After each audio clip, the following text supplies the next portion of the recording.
Hi అండి, welcome to home maids. ఈరోజు recipe pesarattu అండి. ఈ పెసరట్టు హెల్తీకి చాలా మంచిది. ఈ పెసరట్టు ఎలా తయారు చేయాలో చూద్దాం. ఒక గిన్నెలో 1 కప్పు పెసర్లు, అలాగే 1/2 కప్పు బియ్యం, అలాగే 1/2 కప్పు మినప్పప్పు వేసుకోండి. ఇందులో వాటర్ పోసుకొని మంచిగా వాష్ చేసుకోండి. ఇప్పుడు వాటర్ పోసుకొని మూత పెట్టుకొని ఒక రాత్రంతా నానబెట్టుకోండి. అలాగే బాదంను కూడా నానబెట్టుకోండి. ఈ బాదం పప్పులను రోజు క్రమం తప్పకుండా తినడం వల్ల బోలెడన్ని ఆరోగ్య ప్రయోజనాలు ఉన్నాయి. బాదంలో విటమిన్ ఇ, కాల్షియం, శరీరానికి మేలు చేసే కొవ్వులు, పీచు పదార్థాలు, రైబోఫ్లావిన్, మాంగనీస్, కాపర్ సైతం ఉంటాయి. రాత్రంతా నానబెట్టిన ఈ పప్పులో వాటర్ లేకుండా వంపుకోండి. ఇప్పుడు ఒక మిక్సీ జార్లో పెసరపప్పును, 4 పచ్చిమిర్చీలను, కొంచెం అల్లంను, అలాగే 1 స్పూన్ ఉప్పును, 1 స్పూన్ జీలకర్ర వేసుకొని కొంచెం వాటర్ పోసుకుంటూ మిక్సీ పట్టుకోండి. ఇప్పుడు ఈ పిండిలో కొంచెం వాటర్ పోసుకుంటూ బాగా పల్చగా కాకుండా బాగా చిక్కగా కాకుండా ఈ విధంగా కలుపుకోండి. పెద్దవాళ్ళు రోజుకు 8 నుంచి 10 బాదం పప్పులను, పిల్లలు 4 నుంచి 6 బాదం పప్పులను తీసుకోవాలి. అయితే బాదంను నేరుగా తీసేయకుండా నీటిలో 7 నుంచి 8 గంటలు నానబెట్టి తొక్క తీసి తినాలి. నానబెట్టడం వల్ల పోషకాలు వేగంగా శరీరానికి అందుతాయి.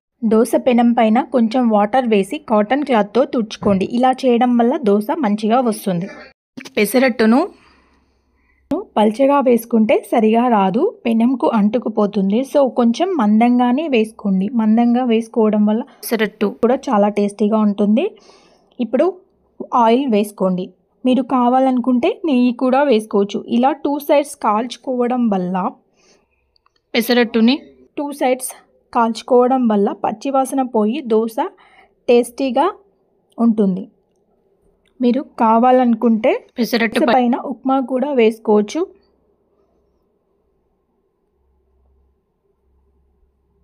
ఇలా 2 సైడ్స్ కాల్చుకోవడం వల్ల దోశ చాలా టేస్టీగా ఉంటుంది. అలాగే ఇంకో పెసరట్టును ఇలాగే వేసుకోండి. పెసళ్ళు ఆరోగ్యానికి చాలా మేలు చేస్తాయి. వీటిలో విటమిన్లు, మినరల్స్, ఫైబర్, యాంటీ ఆక్సిడెంట్లు పుష్కలంగా ఉంటాయి. పెసలు తింటే రోగ నిరోధక శక్తి పెరుగుతుంది. గుండె జబ్బులు, షుగర్ వచ్చే ప్రమాదం తగ్గుతుంది. రక్తంలో చెడు కొలెస్ట్రాల్ను తగ్గిస్తుంది. జీర్ణశక్తిని మెరుగుపరుస్తుంది. బరువును నియంత్రిస్తాయి. రక్తహీనతని తగ్గిస్తాయి. కండరాల బలాన్ని పెంచుతాయి. మెదడు పనితీరును మెరుగుపరుస్తాయి.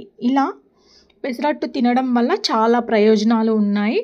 సో తప్పకుండా ఈ పెసరట్టును ట్రై చేయండి. మీరు కూడా మీకు నచ్చుతుంది.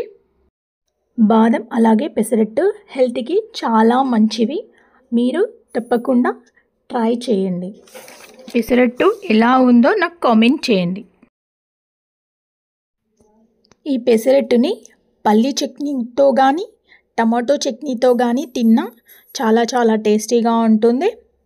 ఈ వీడియో కనుక మీకు నచ్చితే లైక్ చేయండి, షేర్ చేయండి అండ్ సబ్స్క్రైబ్ చేయండి. Thanks for watching this video.